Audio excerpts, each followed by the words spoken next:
Sehari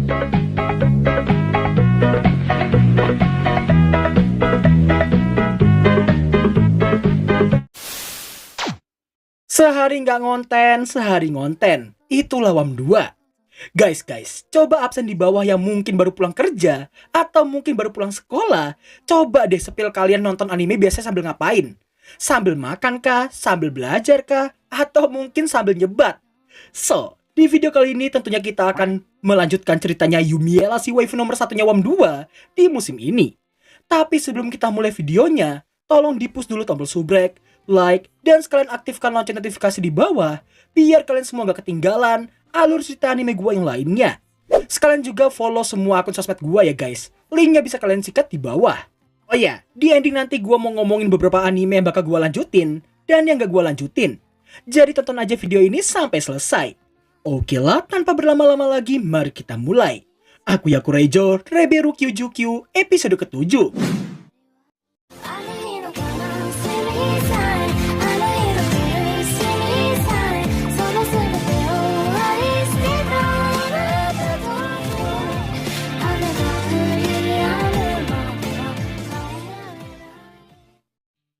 Di episode sebelumnya, kita telah diperlihatkan Yumiella yang berhasil memenangkan kompetisi bela diri dengan cara yang sungguh tidak masuk akal sama sekali. Mulai dari menghancurkan pedang late gamenya si William, sampai dengan dikasih nilai 300 dan dikasih auto win sama jurinya. Scene berlanjut memperlihatkan musim yang telah masuki musim dingin, sekaligus menjadi pertanda Yumiella yang telah melalui tahun pertamanya di akademi tersebut. Di lain sisi, teman-teman sekelasnya terlihat semakin takut dengannya usai melihat aksi Yumiella di kompetisi sebelumnya. Ohayo, Yumiella. Ohayo. Patrick 以外と会話した記憶がない。 Ya, hanya Patrick seorang lah yang berani berinteraksi dengannya. Meski sangat menyedihkan, tapi Yumiella sempat kepikiran setidaknya kehidupannya jadi jauh lebih damai karena dia nggak harus mengurusi soal Alicia ataupun ketiga target romansnya sama sekali. Sampai muncullah seekor lalat berkedok pangeran di hadapannya. 最近アリシアの私物がなくなるんだが、心当たりはないか? 後で露見するより今白状した方が身のためだぞ。 Pengen hidup damai aja susah banget kayaknya. Nyantai dikit malah muncul seekor pangeran tai kambing yang menanyakan barang milik Alicia yang kerap kali menghilang entah kemana. Dan parahnya di sini nih pangeran tai kucing bertanya ke Yumiella, tapi dengan nada seolah menuduhnya. Yang untungnya ada Patrick yang akan selalu membela Yumiella tanpa takut akan perbedaan statusnya dengan si pangeran tai kambing ini. 自分には聞かないのですか? お前がやるわけないだろう、アッシュバトン。 Secara teknis, di dalam game memang si Yumiella yang telah mengambilnya. Tapi karena jalan ceritanya telah berubah, jelas Yumiella tak akan mengambil barang orang lain seperti itu. Dirinya juga tahu, ada banyak sekali orang yang membenci Alicia karena seorang rakyat jelata yang didekati oleh seorang pangeran dan juga gengnya telah menimbulkan sebuah kecemburuan tersendiri bagi banyak orang di sana.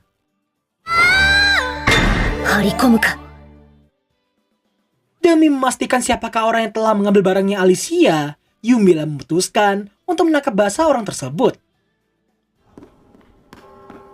何をしているのですか?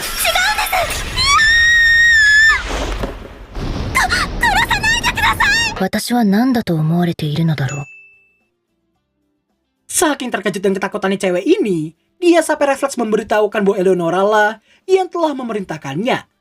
Mengetahui hal itu, Yumiella pun langsung mendatangi Eleonora untuk meminta kejelasannya.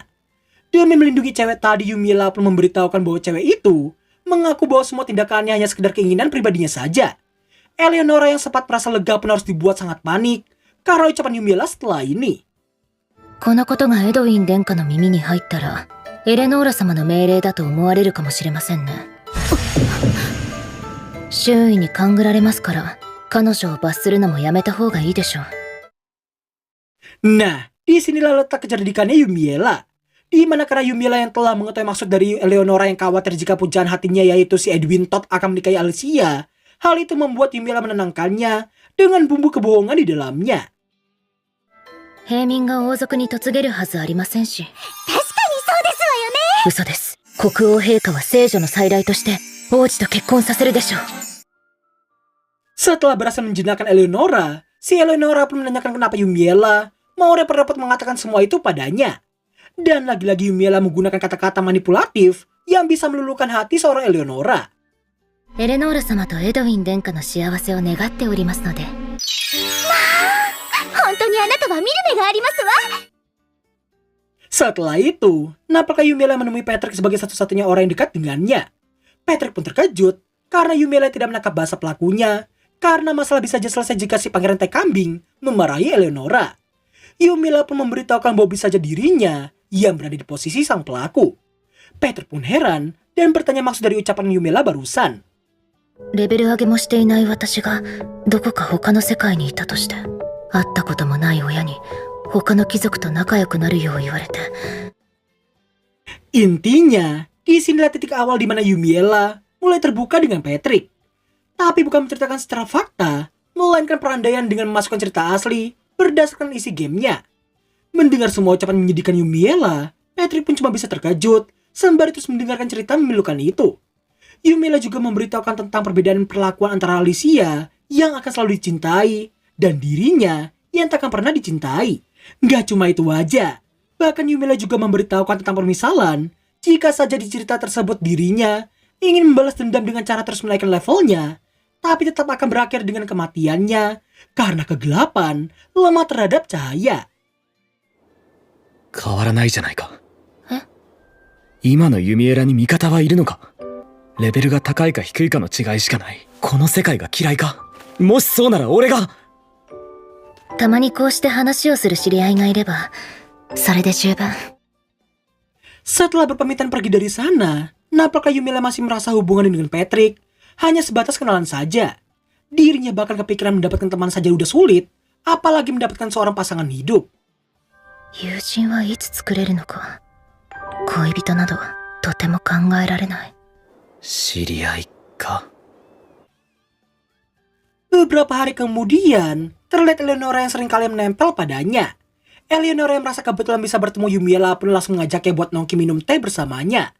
Akan tetapi ternyata kebetulan yang dimaksudkan itu telah terjadi sebanyak 3 kali beruntun. すみません。用事がありますので。本当に怖い。エレノーラが何を考えているのかわからない。 Menarik. Omoshiroi. Mari kita coba masukin BGM Warkop DKI.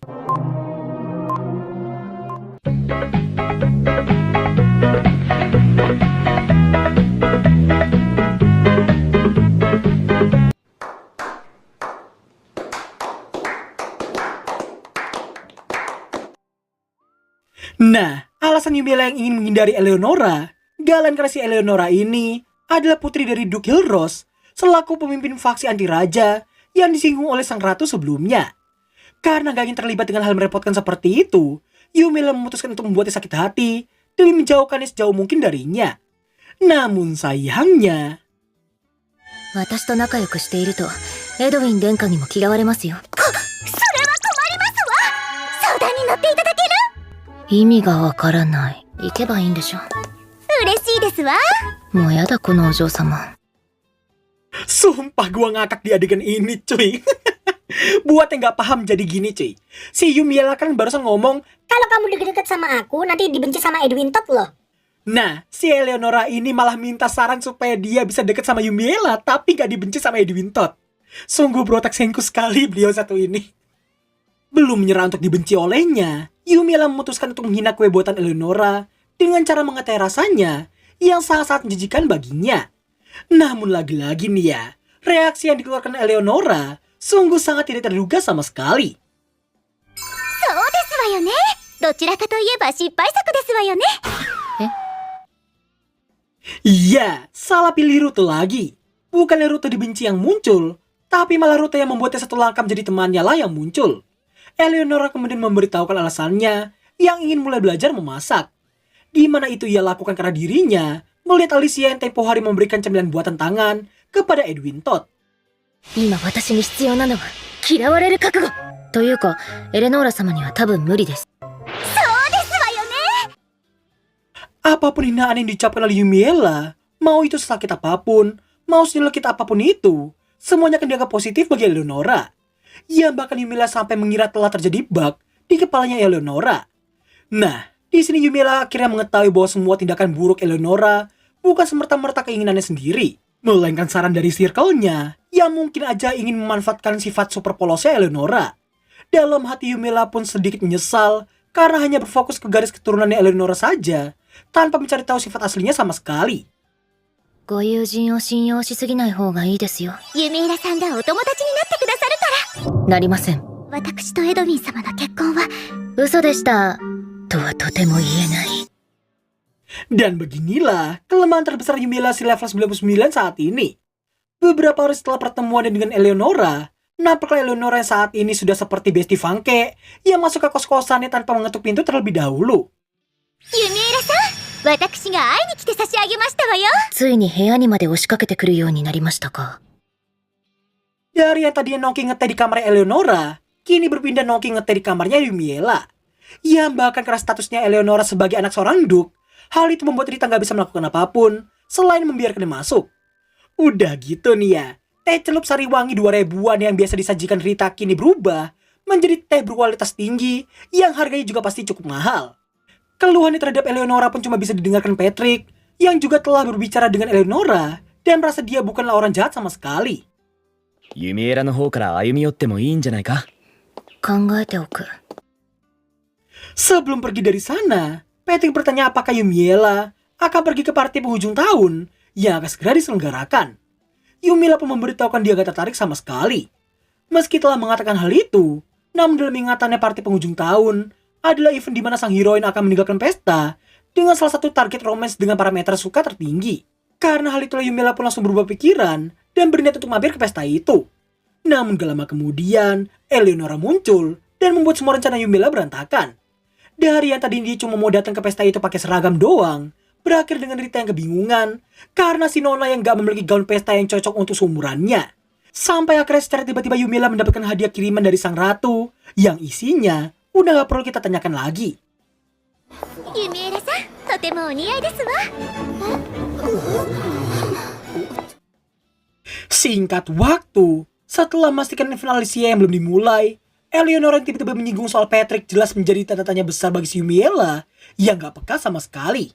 Di saat yang bersamaan, Patrick datang dan langsung terpesona dengan tampilan Yumiela yang seriusan kawaii edan. Gak pengen jadi obat nyamuk, Eleonora pun bergegas pergi dari sana. Yumiela sangat tidak peka pun masih merasa bahwa Patrick juga hanya menganggapnya sebagai kenalan. どうしたの。なんでもない。本当にどうしたの。なんでもない。なんでもないことはないだろう。 Setelah mendapati event Alicia X Edwintot dimulai, Yumiela pengen pergi dari sana pun langsung dihentikan oleh Patrick. Karena gak ingin membuang kesempatan, Patrick pun mengajak Yumiela untuk berdansa dengannya. 踊っていただけますか。いいけど、そっけない感じになってしまった。 Di tengah sesi dansa, Yumiela merasa gerakannya sangat kaku pun diminta rileks oleh Patrick. Karena dia gak masalah jika Yumiela menginjak kakinya sesekali. 潰れてもいいの。やめろ。踏むと踏みつけるは違うだろ。どうしてだろう。楽しいかも。 Lambat laun Yumiela mulai merasakan tempo dansanya yang semakin membaik. Bahkan dirinya merasa berdansa dengan Patrick adalah sesuatu hal yang sangat membahagiakan baginya. Melihat betapa indahnya dansa Yumiela dan juga Patrick, fokus semua orang pun tertuju pada mereka. Yumiela menyadarinya pun menduga bahwa semua orang hanya akan berpikiran buruk tentangnya. Mulai dari warna gaunnya yang akan dianggap seperti darah musuh-musuhnya, sampai dengan dianggap sebagai robot kaku yang gak bisa dansa sama sekali. ユミエラが綺麗だからだ。手汗が出てきた。どうしよう。 Yumiela yang tidak peka pun hanya bisa memintanya untuk tidak memuji dengan pujian hampa seperti itu. Patrick yang gak bisa menahan perasaannya lagi pun memutuskan untuk menyatakan perasaannya. Namun sayangnya... 俺は私の汗が。分かってる。なんでもない。ごめんね、ダンス下手で。 Iya, 100% gak peka sama sekali. Ekspresi Patrick yang dikira kecewa oleh Yumiela ini sebenarnya bukan karena Yumiela gak pandai berdansa, melainkan Patrick yang sadar dirinya tidak selevel dengan Yumiela. Kondisi mental Patrick semakin diperparah ketika ada seorang cowok NPC yang tiba-tiba mengajak Yumiela untuk berdansa dengannya. Meski dalam hati Yumiela berkata gak ingin berdansa dengan orang lain selain si Patrick, Namun sayang jawaban Yumila ke cowok NPC itu justru menjatuhkan mental Peter ke titik terendah dalam hidupnya. 自分より強い人がタイプですので。強い人がタイプ。大丈夫？ Dan berakhir alur cerita anime Akuyaku Reijo Reberu Kyujukyu episode ke-7. Bang, gak ada actionnya, gak seru. Bang, kok gak ada overpowernya. Bang, bang, bang. Shut the fuck up. You're a Yep, gua udah capek dengerin bocil-bocil yang ngomong opa ope. Mending kita bahas anime yang bakal gua lanjutin dan yang gak gua lanjutin. Yang pertama, anime yang sempet gua hentiin tapi pasti gua lanjutin. Tentunya yang udah pasti adalah Isura. Gua udah bikin sebenarnya sampai episode 5 doang. Tapi sabar aja guys. Gua mau lihat sampai episode ke-8 dulu. BTW, di episode ke-6 story-nya udah comeback ke Sojiro. Tapi tetap ada selingan ABCD-nya. Karena emang MC dan NPC rasa MC-nya itu ya segitu banyaknya guys. Selain Isura, Majoto Yaju juga gua masukin ke list pasti gua lanjutin. Karena story yang fresh dan seriusan gua secara pribadi suka banget sama anime yang satu ini. Next, dua anime yang buat collab, yaitu Otonari Tenshi sama yang bareng sama Bang Ultra dan Saikyo Tank sama Abang Nime. Ya wajib banget sih kedua anime ini sebenarnya ya. Tapi kapan gua bikinnya dan kapan uploadnya mungkin di Maret nanti. Tapi tentunya ada satu atau dua video berdurasi agak panjangan di akhir Februari ini mungkin ya. Jadi kalian sabar aja guys. Nah, mari kita masuk ke pembahasan anime yang bakal gua stop alias gak gua lanjutin. Alasannya tentunya karena beresiko dolar koneng dan takutnya ditonton sama para bocil. Yang pertama tentunya ada Matoseihe no Slave ya, kok nggak salah judulnya. Lalu Kekon Yubiwa. Dan yang terakhir, sungguh sayang sekali, tapi kalian bisa tonton di Abang Nime aja nantinya, yaitu Dosan Kogyaru. Tau gue juga collab sama Paisen ya. Jadi sama aja lah hitungannya, ada gue di Paisen, terus juga ya emang di situ juga ada Dosan Kogyaru, jadi nggak masalah ya. Jadi yang mau nagih Matoseihe, Kekon Yubiwa, dan Dosan Kogyaru, silakan spamming ke Abang Nime aja cuy. Oh iya, terakhir guys, sebelum kita tutup ya. Setuju nggak kalau sosmed gua nantinya berisikan keseharian gua kalau lagi nggak ngonten? Atau mungkin kegiatan gua sehabis upload video gitu? Coba komen di bawah kalau kalian setuju. Kalau setuju, ntar sesekali mungkin gua upload kalau ada waktu kosong ya. So gitu aja sih informasi dari gua. Kalau ada salah kata, silakan diambil positifnya aja. Thanks for watching dan sampai jumpa di episode ke-8 minggu depan. Bye-bye.